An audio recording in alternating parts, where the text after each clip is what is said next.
श्याम बेनेगल का 23 दिसंबर के साथ मुंबई में 90 साल की उम्र में निधन हो गया। श्याम बेनेगल के निधन से सिर्फ भारतीय सिनेमा ही अनाथ नहीं हुआ, बल्कि कईयों ने अपना खोया है। मशहूर कस्टम डिजाइनर, निर्देशक और रंगकर्मी सलीम आरिफ ने अपना ताया खोया है।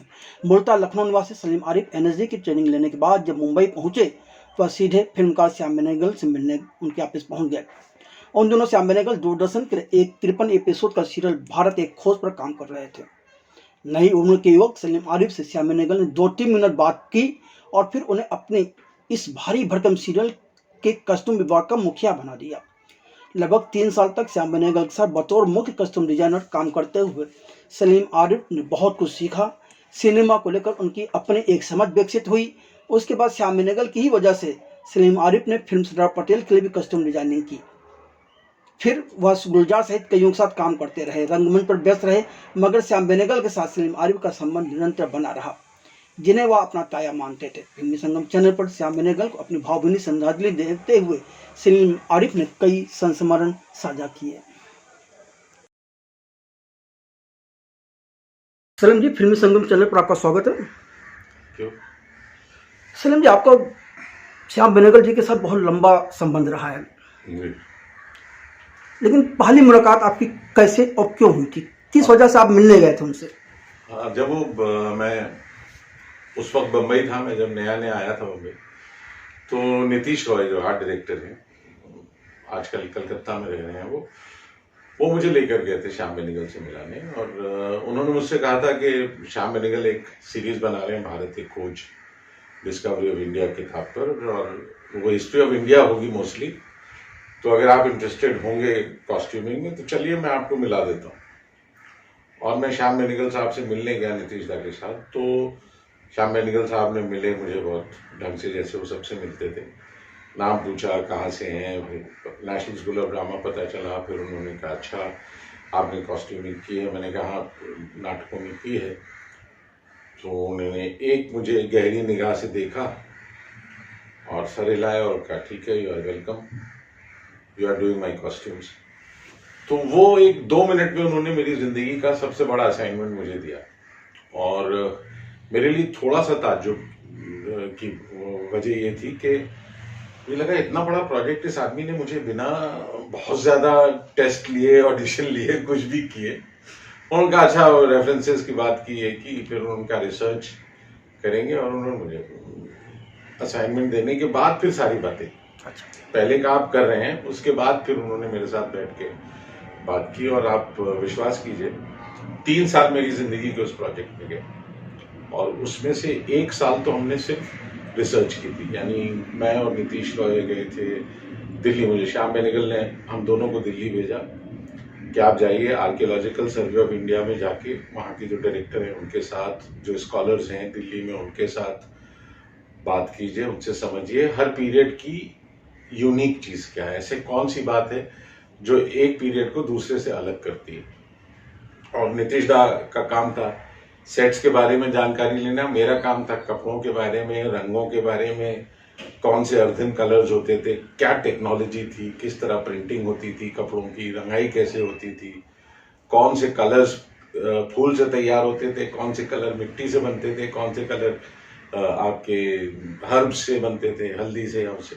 तो इस तरह के डिस्कशन चल रहे थे, और कपड़ों को लेकर उनसे हम तस्वीरें देखते थे, मूर्तियां देखते थे, डिस्कस करते थे कि ये मटेरियल क्या लगता है, सिल्क है नहीं है, गोल्ड था नहीं था, इस तरह के डिस्कशंस होते थे। फिर ये कि हमारी भारतीय परंपरा में अगर आप देखें तो कपड़ा लपेटा जाता है, धोती जो बांधते हैं, या जेंट्स भी, मर्द भी वही पहनते हैं, औरतें भी, तो कपड़े को रैप करते हैं। हमारे यहाँ सिलाई की प्रथा कुषाण पीरियड के बाद आती है, यानी जब हमारे यहाँ कनिष्क का दौर शुरू होता है, तो हम पहली बार सिले हुए कपड़ों को देखते हैं, अगरखे और पजामे जैसी चीजें। तो इस तरह की फर्क उन्होंने हमें समझाया, दिखाया। श्याम बेनेगल साहब खुद बहुत पढ़े लिखे आदमी थे, और वो तो हमसे कहीं ज्यादा रिसर्च कर चुके थे। तो श्याम बेनेगल साहब उसमें शामिल हो जाते थे जब हम यहाँ वापस आए। फिर शमा जैदी जो स्क्रिप्ट लिख रही थी, उनके पास बहुत सारी रिसर्च। तो होता ये था कि जो स्क्रिप्ट की किताबें होती थी वो फिर हमारे पास आती थी, हमारे पास स्क्रिप्ट्स आते थे, हम उसमें से पॉइंट्स बनाते थे, फिर उसके बाद उन चीज़ों को ढूंढते थे। तो सारनाथ म्यूजियम में क्या है और कलकत्ता के म्यूजियम में क्या है और मथुरा में क्या मिलेगा, बुद्ध हमें मथुरा वाले से रेफर करना चाहिए या गांधार वाले से, इस तरह के फर्क हमको पता चले, जो बहुत बड़ी जानकारी थी। और मैं नेशनल स्कूल ऑफ ड्रामा से पास आउट होकर आया था और 1-1.5 साल हुए थे मुझे। मैंने हबीब तनवीर साहब के साथ, रतन थियम साहब के साथ, पनीकर साहब के साथ और कारण जी के साथ, इनके साथ इनके रीजन्स में जाके काम किया था, उनके काम को समझा था। तो उस बहाने मुझे देश के 4 बिल्कुल अलग अलग हिस्से देखने को नजर आए, उनकी परंपराएं नजर आई।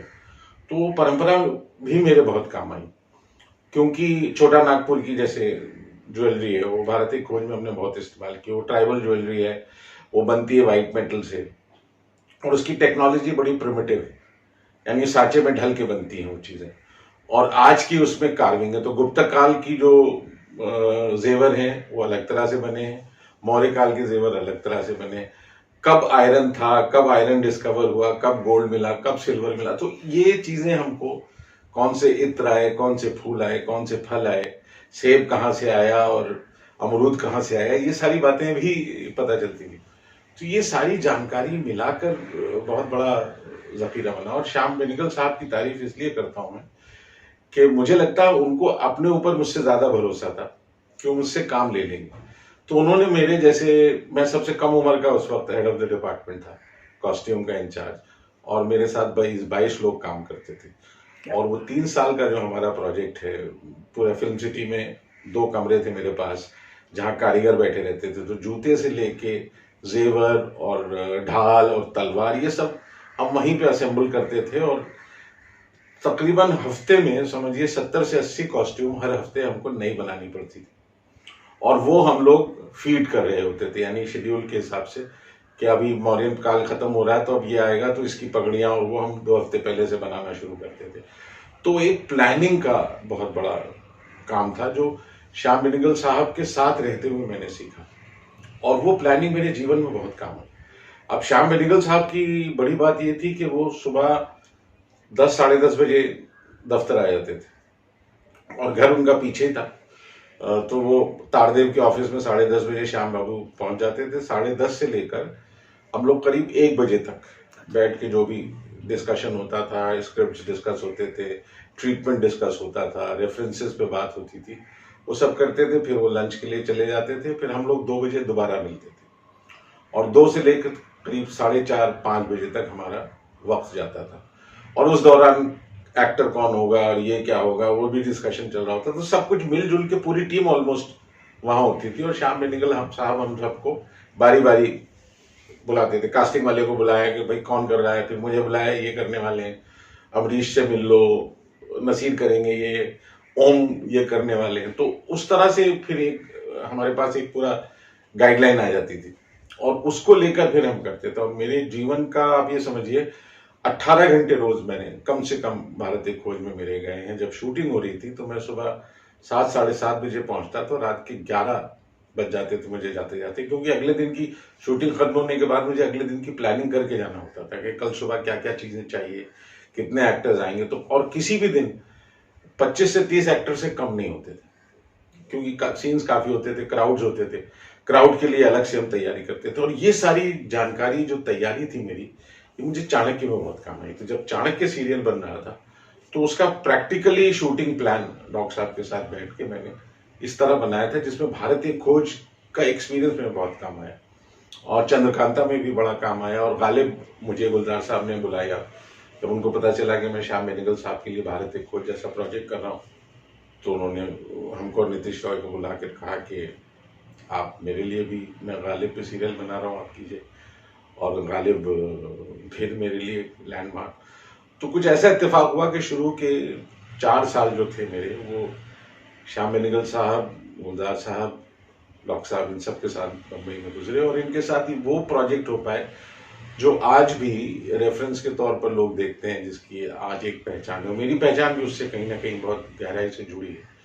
उसके बाद मैं डायरेक्शन में इन्वॉल्व हो गया, लेकिन श्याम बेनेगल साहब के साथ एक संबंध बना रहा। मैं जब भी उस तरफ होता था उनसे मिलने जाता था, उनसे बात करता था। और श्याम बेनेगल साहब किसी भी विषय पर बहुत अच्छे जानकार थे, यानी इतना पढ़ा लिखा, बुद्धिजीवी फिल्म मेकर मैं कह सकता हूँ, एक इंटेलेक्चुअल फिल्म मेकर थे श्याम बेनेगल। वो उनको आप एक बुद्धिजीवी फिल्मकार कह सकते हैं। वो मैंने डायरेक्टर्स वैसे देखे, गुलजार साहब और श्याम बेनेगल और दो चार और, जिनकी अपनी पढ़ाई बहुत है। तो आप अगर श्याम बेनेगल साहब से बात करना शुरू करते थे तो आपको इतिहास के सारे रेफरेंसेस करेक्ट बता देते थे, 4 किताबों के नाम बताते थे, 2 किताब घर से लाके देते थे कि ये आप ले जाइए, उसको देखिए, इसमें ये करेक्ट है reference and do it like this. अब उसमें बहुत मुश्किलें भी आती थी। मुश्किलें कैसी आती थी, जैसे भारत एक खोज में, अब हम लोग कर रहे थे, अब हमारी परंपरा है पगड़ियों की, तो हमने आर्कियोलॉजिकल सर्वे के डायरेक्टर होते थे डॉक्टर लाल से बात की, तो उन्होंने कहा हमारी परंपरा तो पगड़ियों की है, मुकुट की परंपरा बाद की है, और मुकुट की परंपरा हमारे यहाँ बाद में आई है।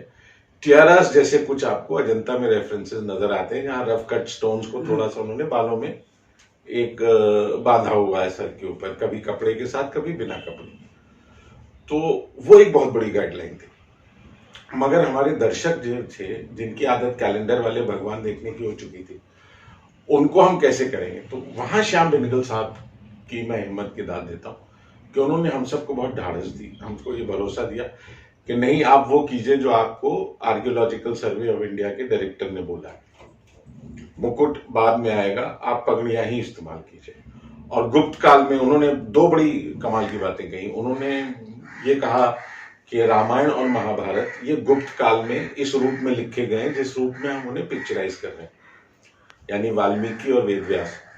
तो वो व्यास जी, तो आपका रेफरेंस गुप्त काल होना चाहिए, और गुप्त काल के रेफरेंस में पगड़ियों की जगह तब तक घुंघराले बाल और उस तरह की, अगर आप देखें तो बालों के ज्यादा काम है, बालों को सजाने के लिए एक अलग तरह का ट्रीटमेंट उस पीरियड में नजर आता है।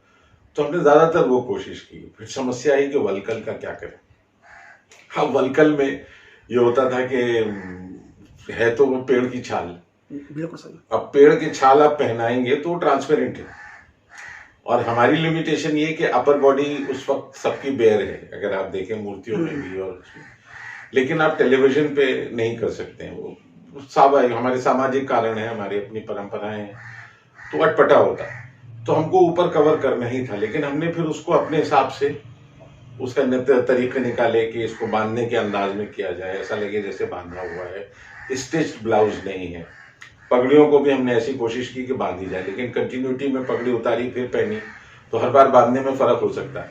इसलिए हमको ऐसा उसको बनाना था कि देखने में बांधने जैसी लगे लेकिन तैयार हो। इस तरह की समस्याएं थी। वलकल में बड़ा समस्या ये आई कि अब उनको क्या पहनाया जाए। तो फिर हम इस नतीजे पर श्याम बेनेगल साहब के साथ पहुंचे कि क्यों ना हम जूट को इस्तेमाल करें, जो नारियल और उससे बनता है, उसके धागे से।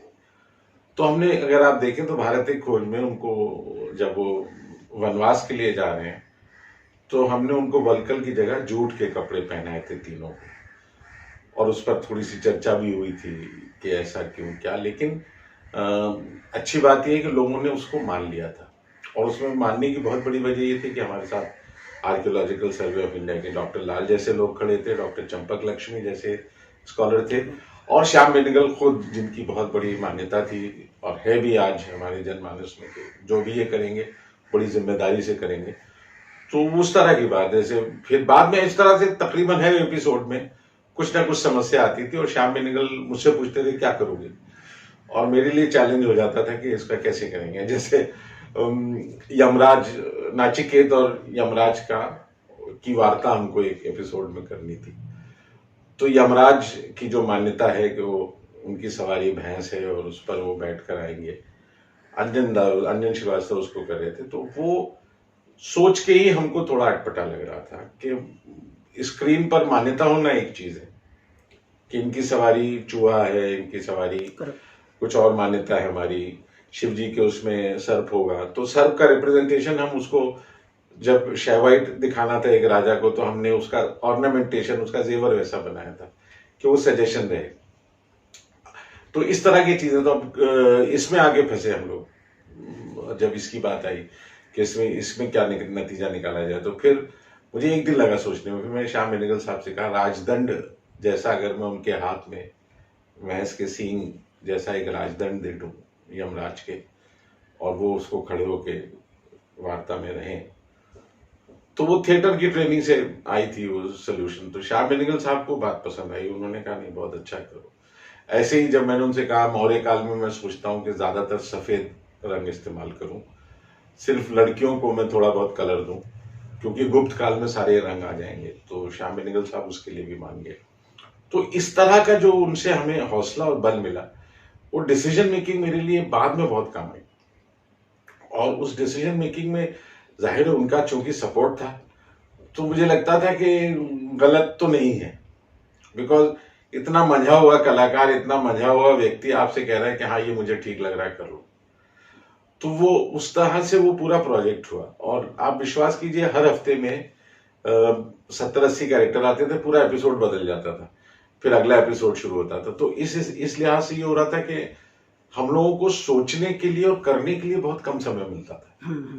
यानी 3 हफ्ते पहले, 2 हफ्ते पहले स्क्रिप्ट आई, उसकी प्लानिंग चल रही है कि कास्टिंग हो गई तो फिर उसके हिसाब से कपड़े कुछ करने हैं, इतने आर्मर चाहिए, बैटल सीन है तो उसमें आर्मर भी चाहिए, उसमें तलवारें भी चाहिए। अब तलवार पीरियड टू पीरियड बदल रही है, कर्व तलवार आई है मुगल्स के बाद या मुस्लिम इन्वेशन के बाद, ये सीधी खड़क की परंपरा हमारी पुरानी है। तो अब इस तरह की रोमन तलवार और रोमन उसमें महाभारत, अब महाभारत में हमने अजंता एलोरा को रेफरेंस लिया, लेकिन जब बैटल सीन्स की अंधा युग और उरुवंगम के, तो उसमें हमने उनको फिर लिबर्टी लेके एक स्टेज के तरह की कॉस्ट्यूमिंग की, ताकि वो नाटक की फील बनी रहे कि ये हम दोनों में ट्रीटमेंट का फर्क नजर है, विजुअली भी और शाह बेनेगल साहब की शूटिंग स्टाइल में भी फर्क था।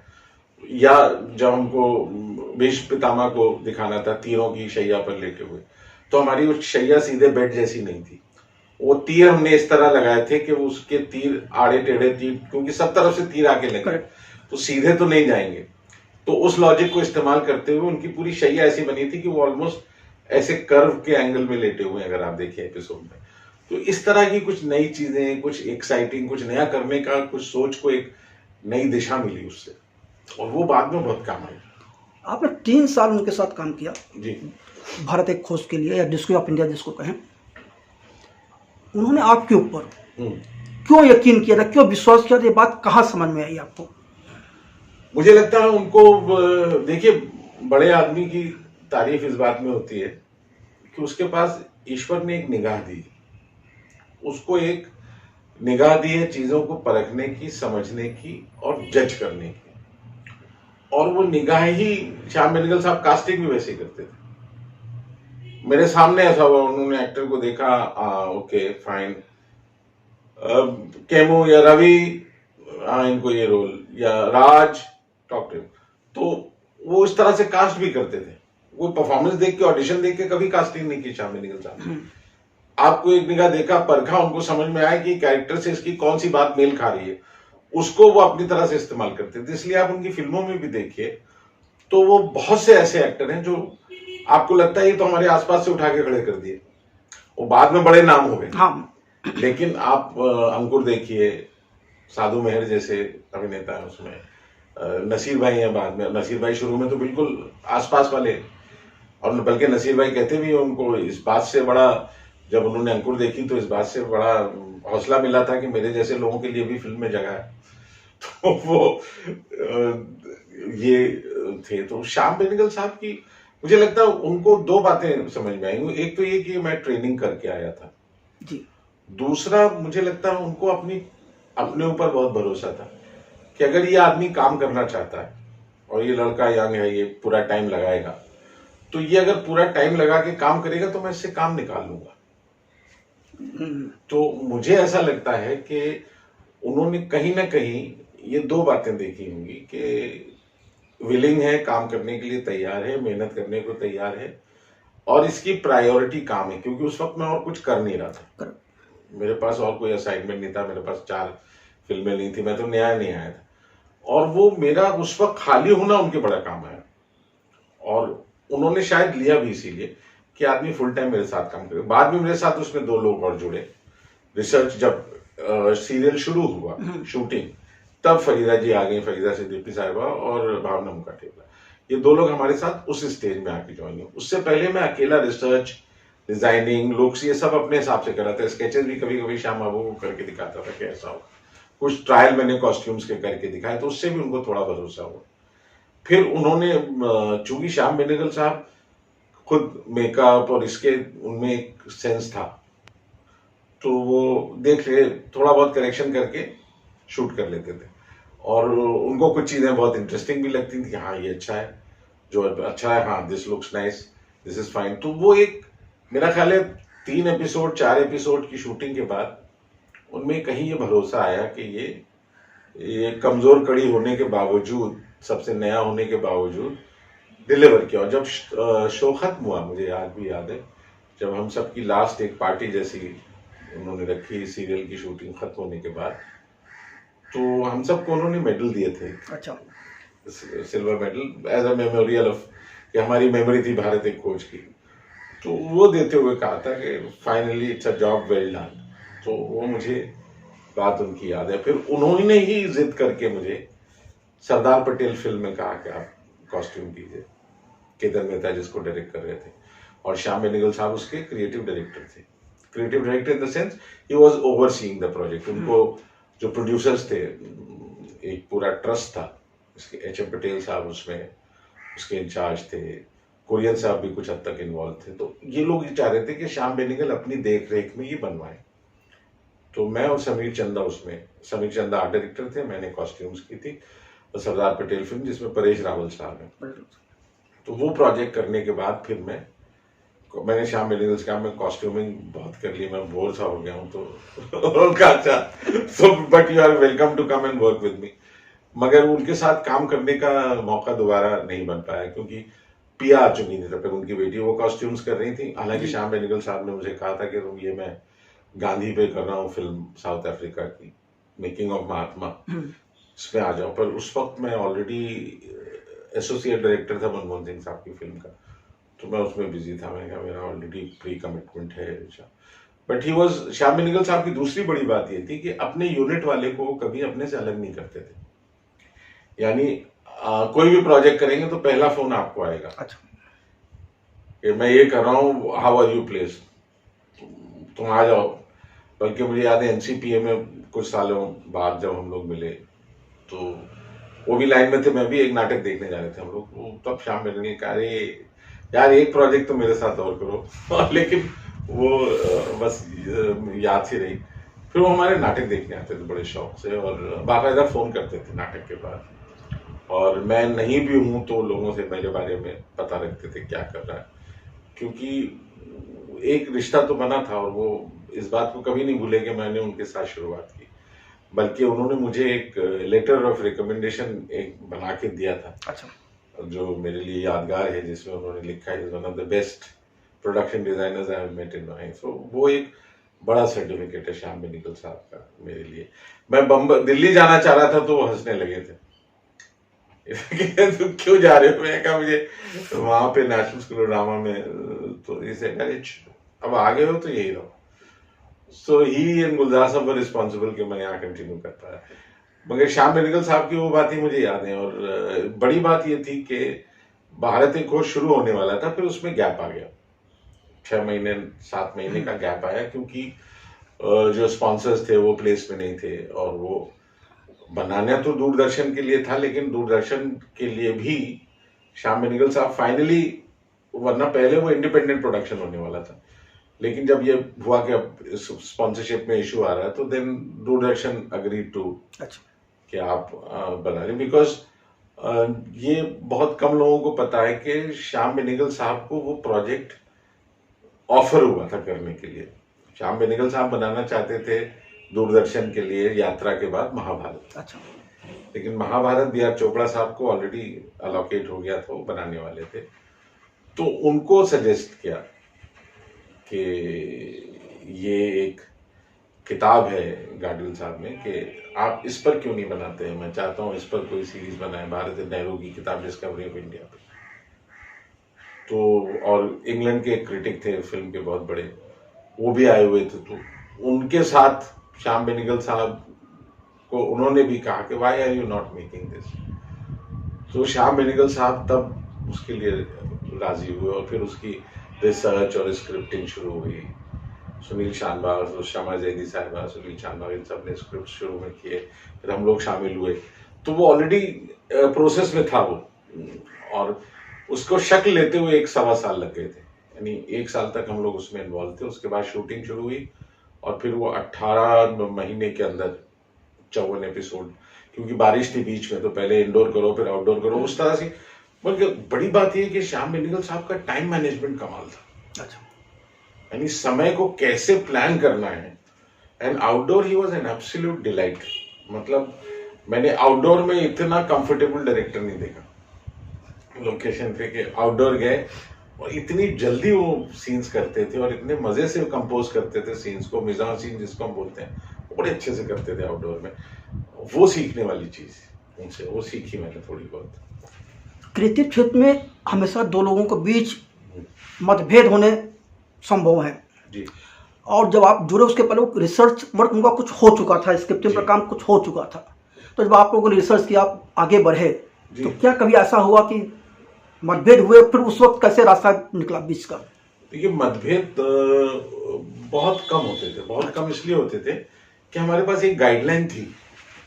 अब हमारे पास गाइडलाइन, अगर आर्कियोलॉजिकल सर्वे ऑफ इंडिया के डायरेक्टर ने हमको एक ओपिनियन दिया है और हम वो श्याम बेनेगल साहब के साथ शेयर कर रहे हैं कि उनका मानना ऐसा है, तो श्याम बेनेगल कहते थे डू इट लाइक दैट। अच्छा। कई दफा ये होता था कि कलर्स को लेकर मूर्ति साहब को बड़ी तकलीफ होती थी, खासतौर से सफेद रंग अगर आप यूज कर रहे हैं तो लाइट उनको मैनेज, कटर लगाना पड़ता था।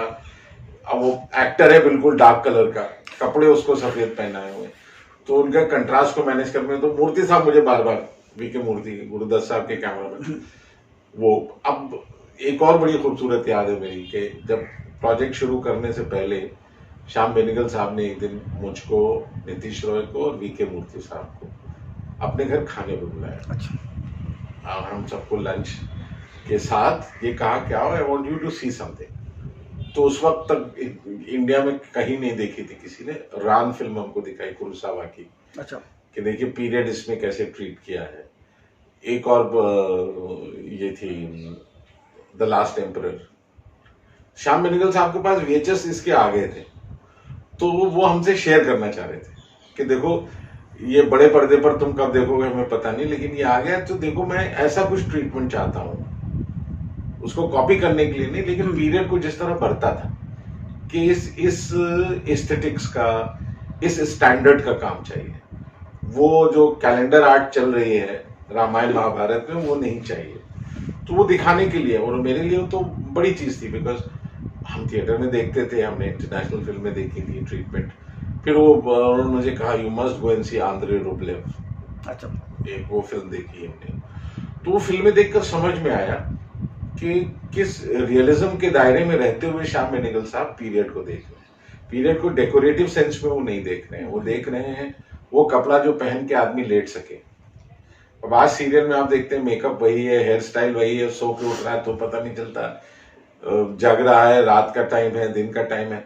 अब हमारे लिए बड़ा चैलेंज ये होता था कि रामचंद्र जी और सीता का जो सीन है, सीता जी का बेडरूम का सीन है, तो उसमें वो क्या पहना है जो बेडरूम में लगे, बिल्कुल सही, जो महल का हिस्सा ना लगे, जो राज दरबार का हिस्सा ना लगे। तो अब इस तरह की छोटे छोटे फर्क, क्योंकि सीन लिखे हुए घरेलू कमरे के अंदर का सीन है, तो हमारे लिए वो चैलेंज होता था कि इनको हम कैसे दिखाएं कि ये इनका लिव्ड इन घर है, ये इनके घर का कमरा है, ये राज दरबार नहीं है।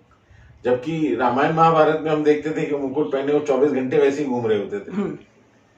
तो और वो, जबकि हमारे लिए वो बड़ा मुश्किल था कि भीम को आपको दिखाना है लेकिन गदा नहीं है, क्योंकि वो अपने घर में गदा रखी होगी साइड में, हाँ, लेकिन कंधे पे रख के तो घूमेंगे नहीं वो। तो इस तरह की समस्याएं आती थी। समस्याएं इसलिए आती थी कि अब हम कैसे समझाएं ये भीम है, ये युधिष्ठिर है, ये अर्जुन है, तो पांचों भाइयों में कैसे उम्र का और उसका फर्क आए।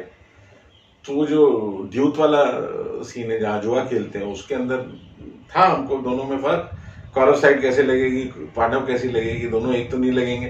तो इस तरह की छोटी छोटी बहुत सी डिसीजंस होते थे, कलर के लेवल पर, टेक्सचर के लेवल पर, तो हम उसको उस तरह से ट्रीट करते थे। तो मतभेद उसमें कई दफा होता था कि श्याम बेनेगल, अब जैसे कृष्ण की एंट्री है, तो अब कृष्ण आएंगे तो अब उनका मोर पंख तो चाहिए, उनको बांसुरी उनके साथ प्रॉप की तरह चाहिए, क्योंकि वो हमारी परंपरा में चली आ रही है और उनके पीताम्बर और उसका कलर इसके एक स्कीम है जिसमें हम उनको देखते हैं, तो हमको उसी के अराउंड करना पड़ेगा।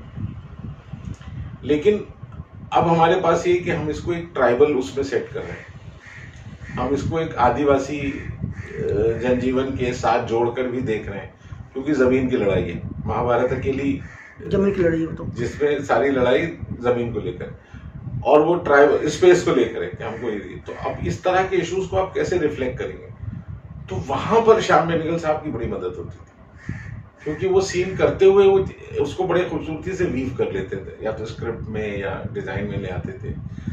और मूर्ति साहब जैसे कैमरामैन, तो मूर्ति साहब कई बार बुला के क्या कलर है इसको चेंज करो, तो कई दफा चेंज करना पड़ता था तो इस तरह की चीजें होती थी। लेकिन थ्रिलर मिनट, मतलब ऐसा कोई मुझे याद नहीं है एक घंटा भी उस शूटिंग का जिसमें मैं चैन से बैठा हूँ। अच्छा, मतलब कुछ ना कुछ काम ठीक करना होता था, किसी ये टूट गया तो उसको ठीक कराओ, किसी पगड़ी में कुछ प्रॉब्लम आ रही है, और किसी को एक्टर्स को आदत नहीं थी जो आए थे धोती और अंगवस्त्रम संभालने की।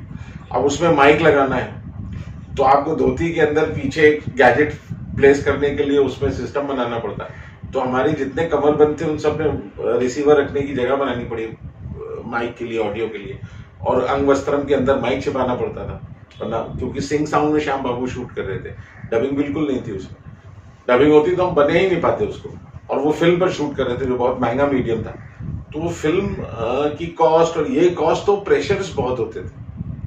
और उसमें ये हमें मालूम था कि अगर एक रीटेक हुआ तो एक डब्बे का मतलब 400 फीट का हमारा नेगेटिव खराब हुआ, तो वो एक बड़ा प्रेशर था, प्लस टाइम कि अभी ये शूट होके लैब जाएगा, धुलेगा, एडिट होगा, तो इसका फिर ये तो अभी आउटडोर हो गया, अभी इंडोर होना बाकी है, क्योंकि बारिश से पहले हमने आउटडोर खत्म किया, फिर इंडोर आए, तो पहले 13 एपिसोड टुकड़े टुकड़े में हो रहा था, तो हमें 13 एपिसोड की एक साथ तैयारी करनी पड़ी थी। तो all that became a huge organisational exercise. उसमें बहुत सारा हमारा मुझे मैनेजमेंट का बहुत अच्छा उसमें तजुर्बा है उस उम्र में, जो मेरा बिल्कुल नया तजुर्बा था। लेकिन मैंने देखा टाइम कैसे मैनेज करना है, पहले क्या चीज चाहिए, बाद में क्या चाहिए, तो उस ऑर्डर में हम फिर काम करते थे कि इसकी शूटिंग तीसरे दिन है तो पहले ये बनाओ, ये दूसरे दिन है तो पहले ये बनाओ, तो उस तरह से हमको करना पड़ता था। लेकिन फिर भी उसमें कुछ ना कुछ क्राइसिस आती थी। एक चीज़ और होती है कि पहली बार तो एक एक्टर, कस्ट्यूम डिजाइनर, मेकअप, जो भी किसी भी विभाग का आदमी होता है, किसी के साथ काम करने जाता है तो हर शर्त मान लेता है। हाँ। थोड़ी सी पॉपुलरिटी मिलने के बाद फिर उसके मतभेद शुरू हो जाते हैं, लेकिन श्याम जी के साथ किसी के मतभेद कभी नहीं हुए। नहीं, तो इसकी ये क्या खूबी थी उनमें?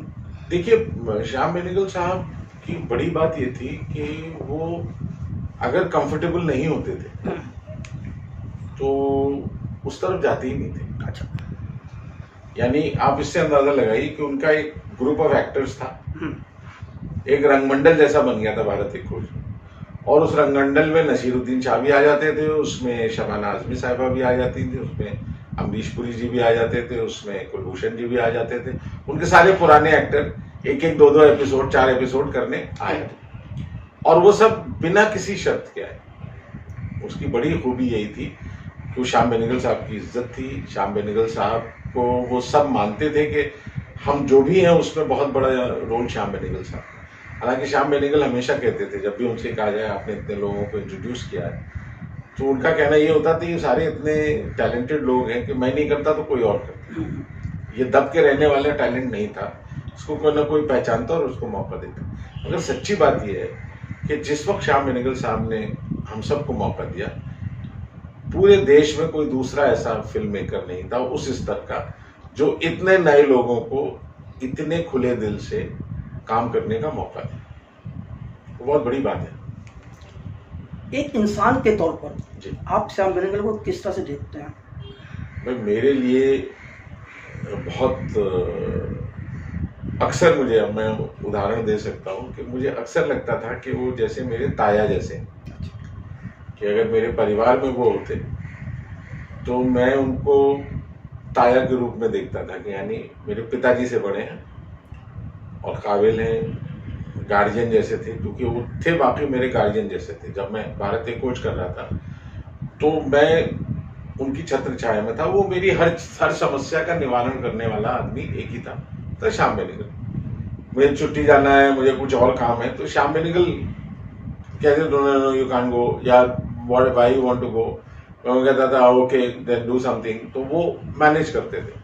लेकिन श्याम बेनेगल साहब की बतौर इंसानियत इससे बड़ी बात क्या हो सकती है कि जो उनके साथ जुड़ा उसने कभी उनको छोड़ा नहीं। हाँ, वही तो खूबी थी उनकी ना। खूबी यही है कि जो भी उनके साथ जुड़ा और जिस स्टेज पे भी जुड़ा, हमेशा वो वापस जाने के लिए इच्छुक रहा। और मैं तो कुछ नहीं, लेकिन बड़े जो सितारे बन गए लोग, अब आप देखिए कि शशि कपूर साहब ने जब उनको बुलाया फिल्म करने के लिए, तो जुनून जैसी फिल्म बनी, साहित्यिक जुड़ी हुई फिल्म, और उसमें उनको जो एक्टर्स और वो चाहिए थे सुविधाएं उन्होंने सब दी। शशि कपूर खुद बहुत बड़े स्टार थे उस वक्त। और लखनऊ में जब शूट हो रहा था, मैं स्टूडेंट था, तो मुझे खबरें आती थी कि योगेश प्रवीण जी मेरे बड़े करीबी थे जिन्होंने उसमें गाना लिखा था, तो उनसे मैं श्याम बेनेगल साहब के किस्से सुनता था। तो मेरी इच्छा हमेशा से रही कि मैं जब बंबई जाऊं तो इनसे मिलूं, और उनसे मिला। लेकिन फिर कलयुग उन्होंने बनाई, जो महाभारत का इतना सुंदर एडेप्टेशन है हमारे कलयुग यानी मशीनी युग में, उन्होंने जो उस पूरे महाभारत को देखा था, तो वो एक फिल्म उनकी फिल्म थी। फिर तो ये सारी चीजें, शशि जी उनको बहुत मानते थे। कुणाल उनके आखिरी वक्त में, कुणाल कपूर हमेशा रहे, क्योंकि कुणाल उनको बचपन से देख रहे थे जब उन्होंने, तो जिनके साथ भी श्याम बेनेगल साहब का, राज कपूर उनको बहुत मानते थे। यानी श्याम बेनेगल साहब ने मुझे एक बार शेयर किया था कि मुझे बड़ी शर्मिंदगी सी होती थी जब राज कपूर मेरी तारीफ करते थे। अच्छा, उन्होंने कलयुग देख के, सॉरी जुनून देख के कहा आपने बड़ी खूबसूरत लव स्टोरी बनाई, तो इट बिकेम एम्बैरेसिंग। लेकिन ऐसा शायद ही कोई हो, मतलब जो श्याम बेनेगल से मिला हो और ये ना चाहे कि मैं उनसे दोबारा मिलूं, या ये ना कहे कि यार ये लाजवाब इंसान है। यानी आप उनके दफ्तर को, आप किसी फिल्म वाले का दफ्तर वैसा सोच नहीं सकते जैसे श्याम बेनेगल का। एक तारदेव की गर्मी में नॉन एसी ऑफिस में वो आदमी बैठता था अपनी डेस्क पे, वहीं पे वो बैठ के लिखते पढ़ते थे, वहीं वो चेयर घुमा लेते थे, रिवॉल्विंग चेयर थी, हम लोग ऐसे सेटी जैसी थी, सब लोग ऐसे लाइन से 6-7 लोग बैठते थे। श्याम बेनेगल हम सबको मुखातिब करते, तो फिर अपनी डेस्क पर जो उनको काम लिखना पढ़ना होता था वो करते थे। नो एसी नथिंग, एक खिड़की होती थी जिससे थोड़ी सी हवा आती थी, ऑलमोस्ट उसको वो कहते थे दिस इज लाइक अ सोना। और मई की गर्मी में बहुत गर्म होता था, लेकिन हम लोगों की मीटिंग उसी में होती थी। पूरे ऑफिस में एयर कंडीशन था ही नहीं श्याम बेनेगल साहब के उस वक्त। और ये मैं बहुत साल तक श्याम बेनेगल वैसे ही रहे। एक डायरेक्टर के तौर पर आप उनके काम को किस तरह से आंकते हैं, कार्यशैली को, काम को नहीं बल्कि कार्यशैली को? देखिए, कार्यशैली तो मैं इसलिए बहुत प्रभावित भी रहा हूँ, और वो बहुतों के लिए रेफरेंस रहे, क्योंकि श्याम बेनेगल, जैसा मैंने कहा कि समय को कैसे संभालना है, क्योंकि फिल्में बनाते हुए समय और पैसा बराबर हो जाते हैं। आप जितना समय लगाएंगे उतना पैसा लगाएंगे, तो समय का बचाना मतलब आपने पैसे का बचाना है, और समय का बचाना मतलब आपने रॉ स्टॉक बचाया, आपने लोगों की एनर्जी बचाई। अब श्याम बेनेगल ने मुझे बहुत पहला सबक था कि 1 घंटे की कॉस्ट क्या है इसको सोचो। उन्होंने मुझे एक दिन ऐसी बुला के समझाया कि आई नीड दिस एट 6:30, मुझे सुबह 6:30 बजे तुम ये फीस करा देना, क्योंकि ये इतने सारे जूनियर आर्टिस्ट आएंगे, उनको आर्मर ड्रेस ये वो, 7 बजे की शिफ्ट है, तो कैसे मैनेज हो। तो फिर उसमें ये हुआ कि 6:30 आ जाओ, 1 घंटा पहले बुला लेते हैं कुछ को ऐसे, तो we'll be able to do that. और कैमरा शिफ्ट 9 बजे से रखेंगे और 7 बजे से रखेंगे, जो प्लानिंग हमने बाद में फिर चाणक्य में इस्तेमाल की, क्राउड सीन्स में। तो ये श्याम बेनेगल साहब की सोच थी कि सबको बुला के 9 बजे से बिठाने का मतलब नहीं है, तैयारी करने वालों को तो हम लोगों की 6:30 बजे से परेड हो जाती थी। और तब उन्होंने कहा था देखो 1 घंटे की कीमत हमारी शूटिंग में इतनी है, और उसे 1 घंटे को अगर मिनट पे तोड़ोगे तो इतनी, तो पर मिनट कितना महंगा है ये आप समझ लीजिए। और ये उन्होंने उस वक्त मुझे शुरुआती दौर में समझा दिया, तो मुझे समय की जो वैल्यू है, और वो समय के बिल्कुल पाबंद थे। श्याम बेनेगल पंक्चुअलिटी की इंतहा। तो श्याम बेनेगल साहब खुद अपने जीवन में वही करते थे जो आपसे उम्मीद करते थे। और दूसरा बड़ा गुण तो उनका ये था कि जब लंच ब्रेक होता था तो पूरी टीम की टेबल एक साथ लगती थी, बेंच एक साथ लगती थी, और श्याम बेनेगल साहब हेड ऑफ द टेबल, एक चेयर उनकी होती थी, बाकी दोनों तरफ कुर्सियां और बेंचेस जो भी होती थी लाइन से टेबल। तो श्याम बेनेगल साहब यहाँ बैठे हैं, उसके साथ ओमपुरी होंगे, पीके मूर्ति साहब होंगे, साउंड में अश्विन होगा, इधर 1-2 जो सीनियर एक्टर होंगे वो होंगे, तीसरे चौथे पे हम लोग होते थे, और सब साथ पूरी यूनिट एक साथ खाना खाती थी।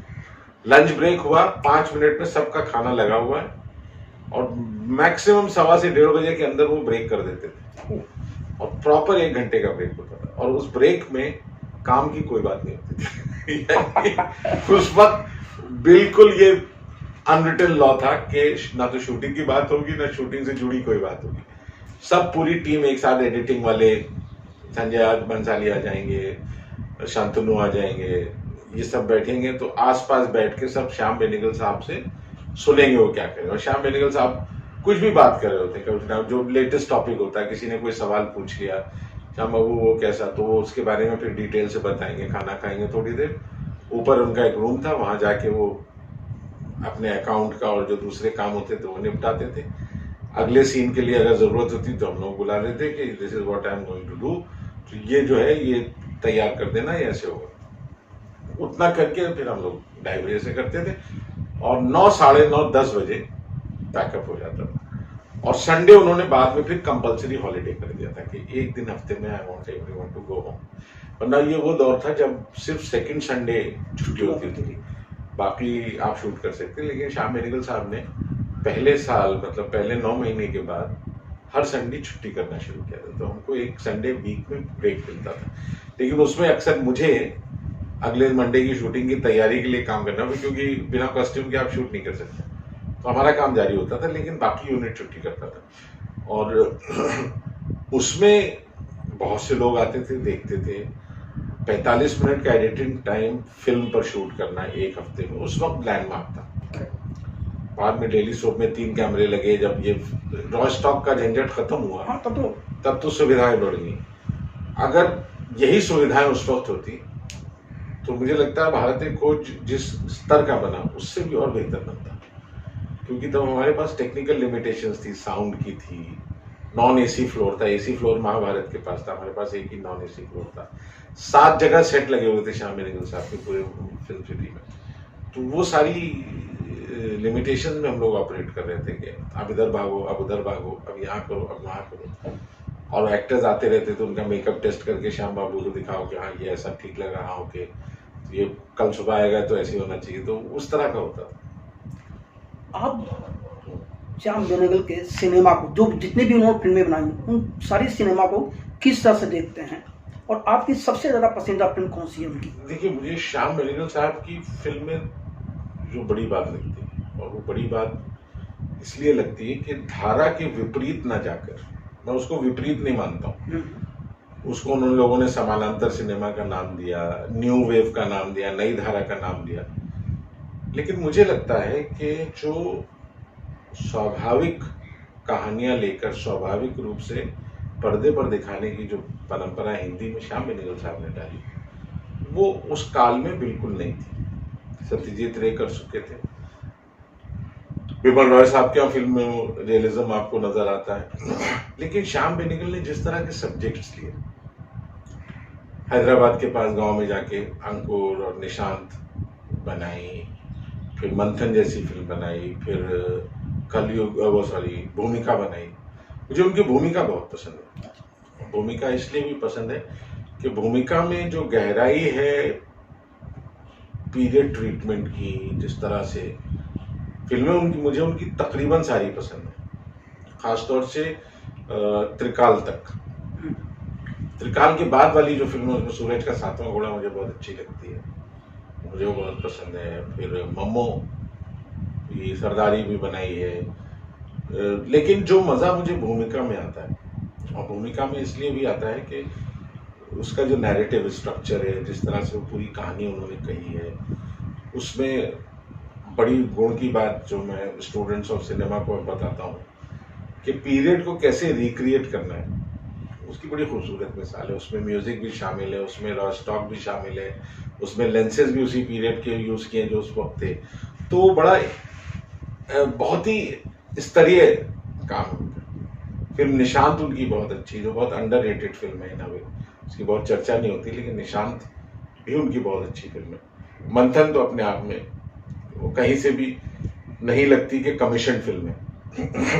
अब ये बहुत अजीब बात है कि लोग ये मान के चलते हैं कि श्याम बेनेगल ने ज़्यादातर फिल्में सरकारी अनुदान पे बनाई। ये बहुत गलत धारणा इसलिए है कि पहली 4 फिल्में ब्लेज नाम की एक कंपनी थी जो स्लाइड्स चलाती थी, उसके लिए उन्होंने बनाई थी। वो एक कमर्शियल कंपनी थी, उसके प्रोड्यूसर्स ने श्याम बेनेगल साहब उनके लिए एड फिल्म्स करते थे, तो उन्होंने उनको ऑफर किया और श्याम बेनेगल साहब ने उनके लिए अंकुर बनाई। फिर अंकुर चली तो निशांत बनाई, फिर निशांत के बाद भूमिका बनाई। इस बीच उनको कुरियन साहब ने अप्रोच किया कि आप एक कोऑपरेटिव मूवमेंट पे, मिल्क कोऑपरेटिव मूवमेंट पे अमूल के लिए अगर कुछ बना दें, तो उससे मंथन जैसी फिल्म निकली। अब मंथन में भी श्याम बेनेगल कोई सरकारी पैसा नहीं था, एनडीडीबी का जो अमूल कंपनी है उसका थोड़ा पैसा था, और थोड़ा किसानों ने 2-2 रुपए चंदा लिया था कुरियन साहब ने सबसे। तो क्राउड फंडिंग या पब्लिक फंडिंग आप कैसे हैं, तो उस दौर की थी। 14 या 16 लाख रुपए की वो फिल्म थी, और वो फिल्म बनी थी 75 के आसपास, और आप 76-77 ऐसे कुछ रहे वो। और उसके प्रिंट मैंने अपनी आंखों से देखे हैं भारत एक खोज के दौरान। 88-89 में उसके 16 mm प्रिंट्स बहुत सी भाषाओं में बन के जगह जगह जाते थे।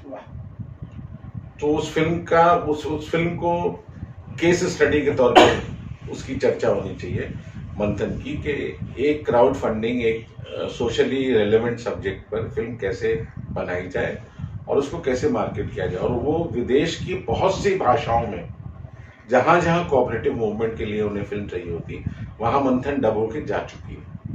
और उसने कितना बिजनेस किया है वो तो करोड़ों में होगा। तो वो एनडीडीबी की प्रॉपर्टी है, श्याम बेनेगल साहब से उसकी प्रोसेसिंग और उसमें इन्वॉल्व। तो ये अब उसके बाद जब त्रिकाल के बाद उन्होंने जो फिल्में बनाई उसमें भी कमीशन उनको किया गया कि लोग आते थे कि आप हमारे लिए बना दीजिए। तो एनएपीसी के लिए मेरा ख्याल श्याम बेनेगल साहब ने 1 या 2 या 3 फिल्में बनाई होंगी, इतने सारे। मगर आप सोचिए 18 नेशनल अवार्ड है। शशि कपूर के लिए 2 फिल्में बनाई हैं, जुनून और कलयुग।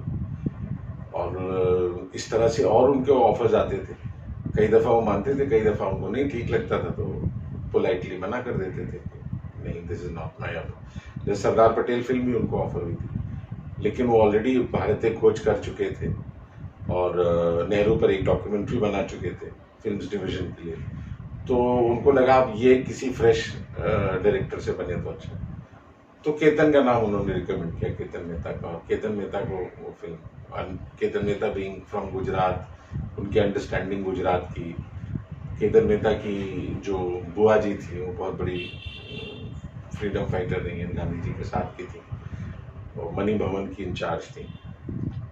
तो श्याम बेनेगल साहब ने कहा इस कनेक्ट के सहारे, और सरदार पटेल फिल्म बनाई, हम सब लोग उसमें शामिल थे।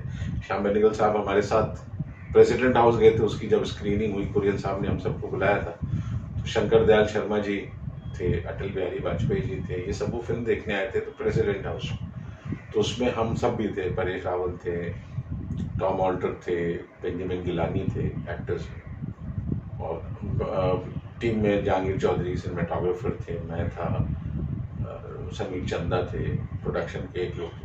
तो हम 7-8 लोग खासतौर से उसके लिए वहाँ बुलाए गए थे।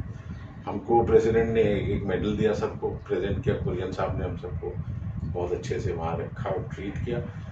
और श्याम बेनेगल साहब हमारे ऑलमोस्ट लीडर की तरह लेकर गए थे हम सबको प्रेसिडेंट हाउस। तो वो इस तरह का काम करते थे। अब उनके जो प्रोड्यूसर्स थे पुराने, कंपनी बंद हो गई, कुछ और हुआ, लेकिन Shyam Benegal was the last man to go to anybody कि मुझे फिल्म बनानी, पैसे दे दो। उनके मिजाज में नहीं था। उनके पास लोग आते थे कि आप हमारे लिए कुछ बना दीजिए। लेकिन उनके ऊपर कुछ लोग ये भी आरोप लगाते हैं कहिए, या उनके बारे में कहते हैं कि जब तक पश्चिम बंगाल में कम्युनिस्ट सरकार रही तब तक पश्चिम बंगाल के जितने उद्योगपति थे वो पैसे दिया करते थे फिल्म बनाने के लिए। अब ये देखिए, उनको किसी विचारधारा या वाद से जोड़कर देखना इसलिए गलत है कि उन्होंने सारी विचारधाराओं के लिए काम किया, और उद्योगपति उस समय बंगाल में थे और उन्होंने पैसा दिया, तो उन्होंने कभी ना तो कम्युनिज्म को प्रोजेक्ट या प्रमोट करने के लिए कोई फिल्म बनाई, उन्होंने ना कभी उस विचारधारा को प्रमोट करने के लिए कोई फिल्म बनाई। हाँ, हमारे यहाँ समस्या ये है कि अगर आप गरीबों की बात कीजिए, गांव की बात कीजिए, किसान की बात कीजिए, तो उसको वामपंथी मान लिया जाता है, जैसे ये वामपंथी ही कर सकते हैं। जबकि इंसानियत की बात तो 2 बीघा जमीन बिमल रॉय साहब ने बनाई थी, उस वक्त तो किसी ने लांछन नहीं लगाया कि ये वामपंथी फिल्म है। या मदर इंडिया जब महबूब खान साहब ने बनाई थी, या सत्यजीत रे ने जब सदगति बनाई थी, तो उन पे वामपंथ का इल्जाम नहीं लगा। तो ये तो कमियां ढूंढने वाले ढूंढ लेते हैं कि भाई, अब जैसे मैंने आपसे कहा ना, सबको ये लगता है कि सरकारी अनुदान पर ही श्याम बेनेगल साहब ने फिल्म बनाई। तो श्याम बेनेगल साहब की आधी से ज्यादा फिल्में प्राइवेट प्रोड्यूसर्स के लिए अनुदान पे वो बनाई है जो उनको ऑफर हुई। यानी नेहरू पे उनके 100 साल पे डॉक्यूमेंट्री बने, ये मिसेस गांधी की तरफ से डिजायर आया था। उस समय के प्रधानमंत्री ने कहा कि आप, और नेहरू जी के ऊपर श्याम बेनेगल साहब ने 3 घंटे। सत्यजीत रे पे एक डॉक्यूमेंट्री बनानी, तो फिल्म्स डिवीजन के लिए श्याम बेनेगल ने बनाई। उस डॉक्यूमेंट्री की कोई बात ही नहीं करता। एक बड़े फिल्मकार को एक दूसरा फिल्मकार अपनी तरह से देख रहा है, उस पर डॉक्यूमेंट्री बना रहा है, उसकी चर्चा नहीं होती, उसको लोगों ने देखा भी नहीं है। ऐसे ही श्याम बेनेगल साहब ने और भी बहुत सारे काम किए। बच्चों के लिए फिल्म बनाई है चरणदास चोर, उसकी कोई चर्चा नहीं करता। बहुत सारी एड फिल्म्स बनाई है, साबुन की और इसकी, जो जहां से उनकी शुरुआत हुई। तो श्याम बेनेगल साहब के ऊपर ये छाप इसलिए लगती है क्योंकि उन्होंने हमेशा जो हमारे देश में जो मार्जिनलाइज्ड लोग हैं, जो हाशिए पर रहे हैं, जिनका बहुत ज़्यादा, जिनकी कोई कमर्शियल फिल्म मेकर जिनके बारे में फिल्म बनाते हुए डरते हैं, उन सब्जेक्ट्स पे श्याम बेनेगल, तो उनको आप चाहे वामपंथी कह दीजिए, उनको आप सरकारी, बल्कि उनकी एंटी गवर्नमेंट फिल्म होती थी। निशान तो बैन होते होते रह गई थी, निशान बैन कर दी गई थी। फिर उसके बाद मिसेस गांधी ने देखी वो फिल्म और कहा कि ये तो गलत है, इस फिल्म को बैन नहीं करना चाहिए, वरना उसको तो एंटी गवर्नमेंट फिल्म मान के बैन कर दिया जा रहा था इमरजेंसी के दौरान। तो अब श्याम बेनेगल को आप कहें कि वो एंटी कांग्रेस थे या प्रो ये थे, तो वो तो कहने वाली बात है। मगर इतनी रिस्पेक्ट के साथ मुझे तो नहीं लगता किसी और फिल्म मेकर को पूरी इंडस्ट्री ने इतनी इज्जत दी है जितनी श्याम बेनेगल साहब को मिली है। राज्यसभा गए, जो आप सोच सकते हैं, पद्म भूषण, राज्यसभा, वो सब मिला। मगर ये बंगाल के उन्होंने पैसा दिया था। अब ये ब्लेस कंपनी में कहाँ के थे प्रोड्यूसर मुझे नहीं मालूम, लेकिन मुझे ये मालूम है कि अंकुर बनाने के पीछे कोई पॉलिटिकल एजेंडा नहीं था, या भूमिका बनाते हुए कोई पॉलिटिकल एजेंडा नहीं था। आरोहण उन्होंने एक फिल्म बनाई वेस्ट बंगाल के बैकग्राउंड से, वो अगर उसकी फंडिंग आई उसके पीछे क्या, लेकिन बात यह है कि श्याम बेनेगल साहब को अगर जाना होता तो कम्युनिस्ट पार्टी से राज्यसभा जाते या जो चाहते हैं उनको मिलता। तो ये हमारे यहाँ मुझे लगता है हम लोग बहुत आसानी से अपनी सुविधा के लिए लोगों को इस नजरिए से देखते हैं। हम ये भूल जाते हैं कि समग्रता में उस आदमी को देखिए। उस आदमी ने अपने पूरे जीवन में जो जिया वही अपनी फिल्मों में दिया। तो उस आदमी जैसी ईमानदारी तो बहुत कम फिल्म मेकर्स में। किसी ने कोई झूठा नारा नहीं लगाया उन्होंने जिसमें उनका विश्वास नहीं था, और किसी ऐसे व्यक्ति के बारे में उन्होंने बात नहीं की जिसके बारे में उनके मन में कुछ भी बुरी सोच। कल कौन बनाएगा आपके सामने जुनून जैसी फिल्म, कौन बनाएगा कलयुग जैसी, महाभारत को उस नजरिए से आज कौन देखना चाहेगा। ये श्याम बेनेगल साहब का विजन था कि ऐसा एक इंडस्ट्रियल फैमिली में अगर हम उस कहानी को कल के युग में उसको अगर हम डालें और महाभारत देखा और वो लाजवाब फिल्म है। तो इस तरह का जो विजन लेकर आदमी आया हो उसको किसी वाद में बांधना तो हमारी कमी होगी, मुझे ऐसा लगता है। जहाँ तो मेरी सब जानकारी है वो विदेशी यूनिवर्सिटी में पढ़ाने भी जाया करते थे, जिससे हाँ, अच्छे workshop पैसे मिल के जाए तो फिल्म बना सकें। वो भी था और वो उनको अच्छा लगता था शेयर करना। यानी अगर उन्होंने अच्छी किताब पढ़ी तो अगले दिन सुबह उसके बारे में थोड़ी देर बात करते थे हम लोगों से। अच्छा, कि उसकी ये किताब बहुत अच्छी आई है या ये मैंने देखी ये चीज़ बहुत अच्छी है, that is very good, I like this. तो श्याम बेनेगल साहब की अवेयरनेस तो कमाल थी और अपडेटेड थे वो, लेटेस्ट फिक्शन लेजन, और वो पढ़ते बहुत थे। और एक तरह से देखें तो उस आदमी का डिस्ट्रैक्शन कुछ था ही नहीं, फिल्म में ही थी। फिल्म के अलावा उनके जीवन में कोई ऐसा नहीं कि बहुत पार्टीज में जाते हों, कोई बड़े प्रोड्यूसर बनने की लालसा हो, चाहते तो बन सकते थे सही बात। प्रोड्यूसर, लेकिन वो कभी उन्होंने उस झंझट में पड़ने की कोशिश नहीं की। प्रोडक्शन सिर्फ इसलिए संभाला कि मैं अपनी तरह से अपनी बात कर सकूं, तो प्रोडक्शन भी उनके सर पर आ जाता था। जैसे भारत एक खोज उनके सर पर आया क्योंकि वो बनाई थी, दूरदर्शन के पास कुछ राइट्स थे, लेकिन वो श्याम बेनगल को जिम्मेदारी थी क्योंकि उनको डिलीवर करना था। तो ये पैसा लेकर उसको किस मद में कितना खर्चा करना है वो समझ, तो as a producer he could control creativity, ये इतना ही दे पाएंगे, इतना ही कर पाएंगे, इतना ही कर पाएंगे, वरना उनके लिए बड़ा मुश्किल होता। लेकिन जब शशि जी जैसों के लिए फिल्म बनाई या बाद में उन्होंने जब ये बनाई थी, वो भी प्राइवेट प्रोड्यूसर्स थे, एनपी प्रोडक्शन, जिनके लिए जुबैदा बनाई थी, तो रहमान भी आए, रहमान उनके लिए दोस्त फिल्में भी आए। तो ही जो बेस्ट टैलेंट था उसको वो इस्तेमाल करते थे। अशोक मेहता को इस्तेमाल किया उन्होंने, नेकानी साहब जब डायरेक्टर बन गए तो अशोक मेहता आ गए। अशोक मेहता साहब के बाद वी के मूर्ति साहब आए, फिर राजन कोठारी रहे, फिर और दूसरे सिनेमाटोग्राफर्स आए। तो वो तो, लेकिन जब भी उनको सेकेंड यूनिट डायरेक्टर की जरूरत हुई तो गोविंद जी ने ही जाके भारत एक खोज में शूट किया था, तो नेहरू वाले पोर्शन जो अलग अलग जाके उनको करने, एरियल फुटेज उन्होंने पीयूष शाह के साथ की थी। तो ये he was always looking for good technicians. उनको अगर पता नहीं ये आदमी काम का है तो उसको छोड़ते नहीं थे। अभी आपने थोड़ी देर पहले राज कपूर का जिक्र किया कि राज कपूर श्याम बेनेगल जी की प्रशंसा किया करते थे। कहा जाता है कि राज कपूर पर भी साम्यवाद होने का आरोप लगा, और जबकि वो फिल्में नेहरू के समाजवाद के बना रहे थे। देखिए और जी, कुछ लोग ये भी मानते हैं कि राज कपूर से जो आगे चलना चाहिए था वो जिम्मेदारी श्याम बेनेगल ने स्वीकार कर ली थी। नहीं, ये इसको कहना ही गलत है, क्योंकि राज कपूर में जो साम्यवाद आया है वो ख्वाजा अहमद अब्बास की वजह से आया। वो 3 फिल्में ही हैं, श्री 420, आवारा अगर आप गिनना चाहें तो गिन लें, दूसरा बूट पॉलिश में अगर आपको कुछ लगता है तो आप मान लें, और जागते रहो।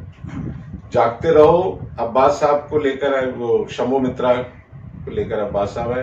शंभूदा और राज साहब एक दूसरे को कलकत्ता से जानते थे, तो उसमें पहली शर्त ये हुई थी कि ये कहानी बनाना चाहते हैं, राज कपूर को अच्छी लगी, उनका छोटी फिल्म की तरह बनाएंगे। और उसमें डिसीजन ये था कि अगर शंभू मित्रा रोल करेंगे तो राज कपूर डायरेक्ट करेंगे, अगर राज कपूर रोल करेंगे तो शंभू मित्रा डायरेक्ट करेंगे। राज साहब ने कहा मैं रोल करूंगा, क्योंकि उनके लिए वो बिल्कुल नई चीज थी करना।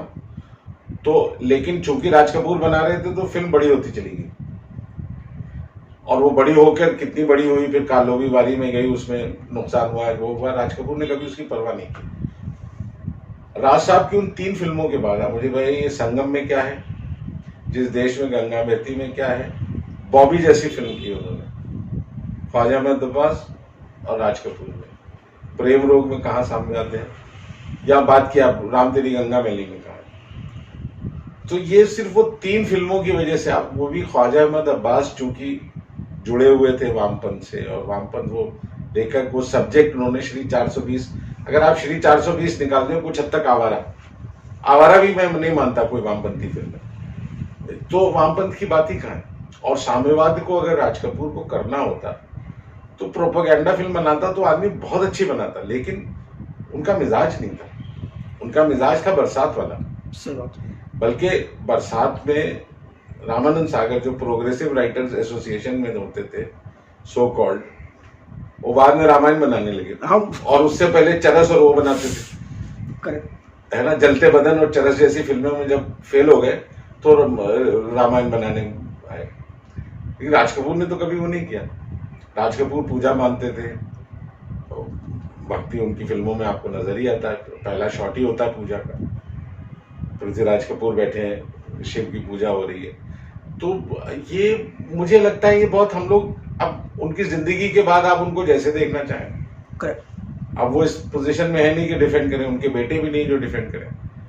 लेकिन मुझे वो बात ठीक नहीं लगती। मुझे इसलिए नहीं ठीक लगती कि राज कपूर की पूरी फिल्में देखिए आप, आग से लेकर और हिना तक देखिए, और उसमें मुझे बताइए कि अगर कोई आदमी मृणाल सेन की तरह अगर वो लेफ्टिस्ट होते तो उनकी हर फिल्म में झलक आनी चाहिए थी। हाँ, वो कहीं नहीं है, कहीं नहीं है। श्री 420 आप कह सकते हैं कि हाँ भाई एक उन्होंने अंडर, और वो जब उन्होंने नुक्कड़ सीरियल देखा तो उनको इतना पसंद आया कि उन सबको, पूरी टीम को बुला के उन्होंने बहुत तारीफ की कि मेरे बाद तुम लोगों ने इस वर्ग के बारे में कुछ बात की है। तो उनका जुड़ाव तो सड़क के आदमी और मार्जिनलाइज स्लम वाले आदमी के साथ भी था। तो हमारे यहाँ ये बड़ी समस्या है कि आप अगर किसी गरीब, जैसे मैंने कहा, आप किसी गरीब की बात करें, किसी किसान की बात करें, तो आपको वामपंथी मान लेते हैं। ये सोच ही गलत है, जबकि इंसानियत का हिस्सा है। सही बात है ना। आप सलाम बॉम्बे फिल्म बनाते हैं, उसमें कहाँ वामपंथ है? तो आप सलाम बॉम्बे जैसी, आप सत्या बनाते हैं, सलाम बॉम्बे के ही बैकग्राउंड की कहानी के बीच में आप अंडरवर्ल्ड को देखने लगते हैं। अब अगर आप अंडरवर्ल्ड की जगह एक उसकी भिखारी कहानी बना के, ये वामपंथी है। सो आई रियली, मुझे लगता है हम बहुत चीजों को बहुत सरल करके देखना शुरू कर चुके हैं। वो मुझे नहीं ठीक लगता। और राज कपूर साहब पे एक ओटीटी के उसमें ये लांछन लगा कि हाँ भाई उनकी वजह से, सोवियत रशिया में उनकी पॉपुलैरिटी की वजह से लोगों को लगता है आवारा हूं गाना कहां से वामपंथ है, आप मुझे बताइए। गर्देश्वर तो ये तो सोच की बात। श्याम बेनेगल को लेकर और कुछ कहना चाहेंगे आप? देखिए, मुझे श्याम बेनेगल साहब की जो बातें बड़ी लगती हैं वो मैं कह चुका हूँ। मुझे सिर्फ कभी कभी ये लगता है कि श्याम बेनेगल साहब को हमने उस तरह से समाज में इस्तेमाल नहीं किया जैसे कर सकते थे, और सिर्फ इसलिए फिल्मकार के तौर पर नहीं, विचारक के तौर पर, क्योंकि उनमें एक बहुत अच्छा विचारक था। और ख़ासतौर से अगर हम उनको एजुकेशन सेक्टर में इस्तेमाल करते, हम उनको एडवाइजरी कमिटीज़ में होते, वो एजुकेशन कैसे प्लान किया, ख़ासतौर से हायर एजुकेशन में वो बहुत बड़ा रोल प्ले कर सकते थे। कला में तो उन्होंने किया, लेकिन अगर कला की कोई एक जैसे पॉलिसी बनती हमारे देश की, अगर कोई मुझसे कोई कहता, जैसा मुझे लगता है कि जब हमारा एक आर्थिक नीति होती है, हमारी एक विदेश नीति होती है, वैसी हमारी एक सांस्कृतिक नीति होनी चाहिए। तो सांस्कृतिक नीति के लिए मुझे लगता है Shyam Benegal would have been my choice कि मैं उनसे कहता, आप अपने हिसाब के लोग चुनकर एक सांस्कृतिक नीति बना के दीजिए कि हमारे देश की संस्कृति को हम कैसे परिष्कृत और बेहतर करें और उसको दुनिया से जोड़ें। ये श्याम बेनेगल साहब की बात क्या थी, जब वो अंकुर बना रहे हैं तो अंकुर के साथ उनका नजरिया वैश्विक था। सत्यजीत रे में भी वही बात थी कि पाथेर पांचाली वो आदमी बनाता है जब उसने पूरे दुनिया का सिनेमा देख लिया और उसमें से फिर उसने सोचा कि मुझे इस तरह की फिल्म बनानी है। बाइसिकल थीव्स देख के बिमल रॉय भी इंस्पायर हुए, 2 बीघा जमीन बनाई, सत्यजीत रे भी इंस्पायर हुए, श्याम बाबू सत्यजीत रे को देख के इंस्पायर हुए, और बहुत से लोग श्याम बेनेगल को देख के इंस्पायर हुए। तो ये इंस्पिरेशन मिलना, वो बल किस चीज का मिलता है कि हम बिना किसी आडंबर के, बिना किसी बड़े सितारों के, बिना किसी बड़े फाइनेंस के अच्छी कहानी, अच्छे कलाकार लेकर अपनी बात कह सकते हैं क्या। और वो अपनी बात कहने का जो बल है वो श्याम बेनेगल ने बहुतों को दिया। और श्याम बेनेगल वो ऐसे थे कि बम्बई, ऐसे मैं बहुत से लोगों को जानता हूं जो आते थे और उनका पहला हमला श्याम बेनेगल का दफ्तर होता कि उनसे पहले जाके मिले। और श्याम बेनेगल ने कभी ऐसा नहीं किया कि कोई मिलने आया और कहा कह दो मैं बिजी हूँ। ये बड़ी खूबी थी उनमें। बहुत बड़ी खूबी थी। भले 2 मिनट के लिए कहा हो कि या okay fine I busy leave your this thing with him I will get back to you, या अपने असिस्टेंट को बोला कि इनसे मिल लो। ऐसा नहीं हुआ कि दरवाजे पे आदमी आके बैठा और कहे नहीं साहब नहीं मिल सकते। तो श्याम बेनेगल में कोई फूफा नहीं थी, कोई उनको कॉम्प्लेक्स ही नहीं था इस बात का कि उनको बड़ा। हमारे साथ पटिया में बैठ के सड़क की चाय पीता था वो आदमी, किसी भी ऑर्डिनरी जगह उनका जी चाहता है, हाँ उनको कोई फर्क नहीं। उसी क्लास में वो चाय पीते थे जिसमें हम चाय पीते थे शूटिंग में। उनका कोई ये नहीं था कि मेरे लिए ट्रॉली में आएगी और कप आएगी और टिकोजी से ढका हुआ आएगा एक पूरा। वो समझते थे कि ये तो काम करना है तो ऐसे ही। और उन्हीं के साथ वो लाइट बॉय बैठता था 6ठी 7वीं कुर्सी पे, स्पॉट बॉय बैठता था, वो सब खाना खाते थे जो उनके साथ सेट पे काम कर रहे होते थे। उनको कभी ये भी नहीं हुआ कि मेरे लिए अलग खाना लगवाओ, मैं सिर्फ 4 लोगों के साथ खाऊंगा। और वो खाना भी वही खाते थे जो हम खाते थे, तो ऐसा भी नहीं था कि उनके लिए कोई बहुत स्पेशल आ रहा हो खाना। तो ये सारी चीजें जब आप देखते हैं तो आप क्यों नहीं आदमी की इज्जत करेंगे? सही बात, करना पड़ेगा, है ना। आपको लगता है कि नहीं इस आदमी की ने अपनी जरूरतों को अपनी तरह से समझा है। घर में क्या खाते हैं, बड़ा सादा खाना खाते थे क्योंकि मैंने उनके यहाँ खाया। तो कोई ऐसा भी नहीं था कि चांदी की थाली और चांदी के गिलास में पानी पी रहे हो सेट पे, जैसे हमारे हीरोज करते हैं, है ना। उनका एक पूरा पैराफर इंडिया चलता है, एक छाता लिए हुए एक आदमी खड़ा है। श्याम बाबू के साथ कभी ऐसा नहीं था। एक ऑफिस का एक था जो जिसके अंडर 5-6 सीनियर लोग होते थे, उसका काम था श्याम बाबू और जो सीनियर स्टाफ का एक स्पॉट बॉय होता था। तो उनको जो भी जरूरत है पानी ला के दे रहा है, चाय दे रहा है, और बिस्लेरी बॉटल्स का भी जमाना नहीं था उसमें, तो था ही नहीं ना। तो श्याम बेनेगल को कभी मैंने नहीं देखा कि वो इसको लेके। और उनकी तबीयत भी fortunately he was very fit, walk करने जाते थे लंबी लंबी। और पूरा भारत एक खोज, आप सोचिए यूनिट में कोई भी नहीं बीमार पड़ा और हम लोगों ने 1.5 साल काम किया। बड़ी बात है। आप इससे बड़ा क्या हो सकता है कि मैं सो कॉल्ड स्टूडियो का खाना, स्टूडियो का पानी पीकर आज 1.5 साल तक सरवाइव कर रहे हैं अच्छी तरह से, और पूरा यूनिट कर रहा मैं ही नहीं। हाँ, पूरा यूनिट कर रहा था भाई। तो वो श्याम बेनेगल साहब कुछ स्पेशल प्रिविलेजेस नहीं होती, बल्कि अगर आप उस तरफ जा रहे हो, श्याम बेनेगल जा रहे हैं, तो अपने साथ गाड़ी में बिठा के ले जाते थे। तो उनका ये भी नहीं था कि ये जूनियर है ये सीनियर है।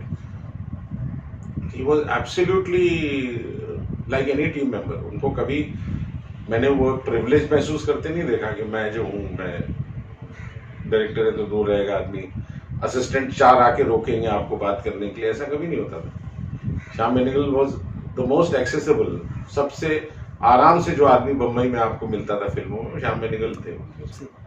और उतने ही ईमानदारी से मिलते थे, बता देते थे अभी कुछ नहीं है, अभी है, there is something happening, come and meet me then, वो सब करते थे। और यही वजह कि जितने नए लोगों को उन्होंने ब्रेक दिया, उनको दादा साहब फाल्के तो इसी बात पे दे देना चाहिए था पहले 5 साल के बाद, कि उन्होंने ये कुछ 100-150 लोगों को इंट्रोड्यूस किया। इतने बड़े टैलेंट को जिसने सिनेमा को इतना आगे बढ़ाया। अब साउंड रिकॉर्डिंग में जितेंद्र घोष जैसे लोग आए, सिनेमाटोग्राफी में गोविंद निलानी जैसा बड़ा नाम आया, फिल्म मेकर बड़ा, प्रहलाद कक्कड़ उनके असिस्टेंट, इतने बड़े एड फिल्म मेकर। तो ये सारा टैलेंट तो श्याम बेनेगल स्कूल से निकला। हम सब एनएसडी के बाद मेरा दूसरा इंस्टीट्यूशन श्याम बेनेगल इंस्टीट्यूशन था, तो वो आदमी तो इंस्टीट्यूशन में, उसको इंस्टीट्यूशन ही मानता हूँ। क्या हम सबकी ग्रूमिंग की उन्होंने अपनी छत्र छाया में रखा, क्या कर रहे हो, कहाँ जा रहे हो, क्या कर रहे हो, ऐसा नहीं कि डांट के, लेकिन निगाह रखते थे क्या कर रहा है, बुलाते थे पास भी, ये ऐसे।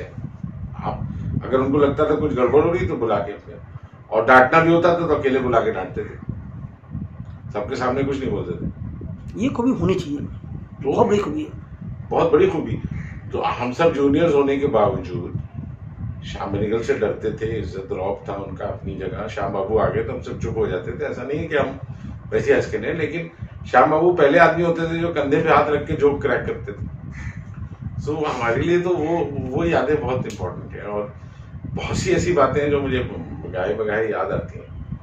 मगर मुझे जैसे उन्होंने सरदार पटेल में छोड़ने वाला था और मेरी शादी में आए वो मिलने, तो स्टेज पर मैं था जैसे मिलते दूल्हा दुल्हन से, तो मिलते हुए उन्होंने हाथ मिलाया और फिर कहा you are not running away, you are doing Sardar.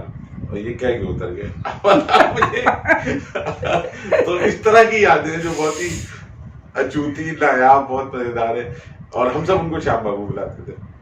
And he was very loving. हाँ तुम आए हो, अच्छा चाय तो पियोगे ना? हाँ तो I know the T is not good but have it. तो वो चाय भी नीचे से वो ओवर ब्रूड पकी सी आती थी, वो जानते थे खराब चाय, लेकिन वो खुद भी वही पीते थे, हमको भी पिलाते थे।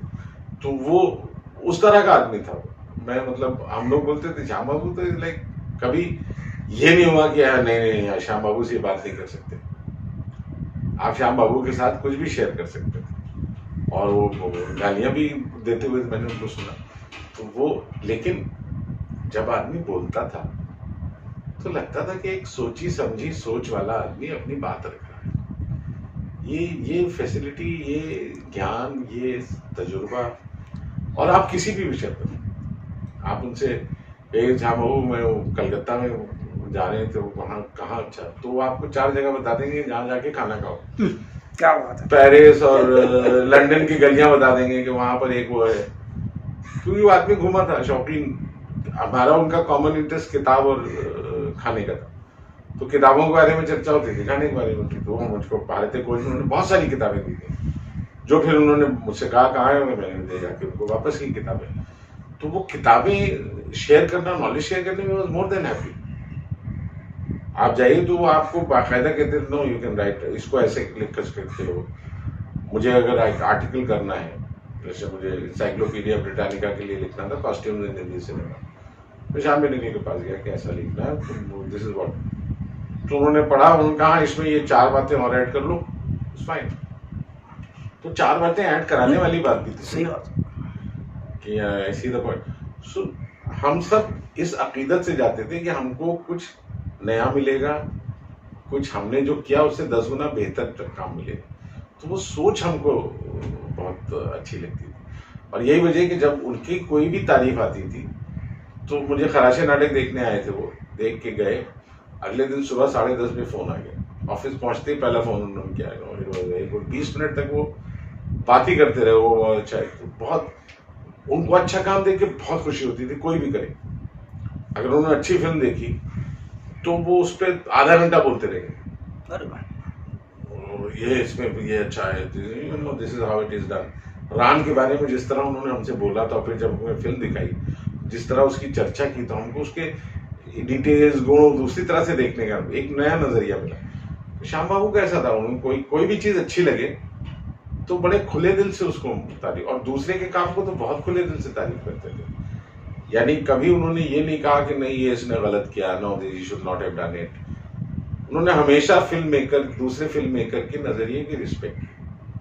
उन्होंने देवदास भंसाली साहब की अगर देखी तो उसको उन्होंने, भंसाली साहब ने जिस तरह ट्रीट किया संजय का, उस पर भी उन्होंने 4 पॉजिटिव बातें कही। तो ये नहीं कहा कि no he should not have done this या ऐसा कुछ नहीं।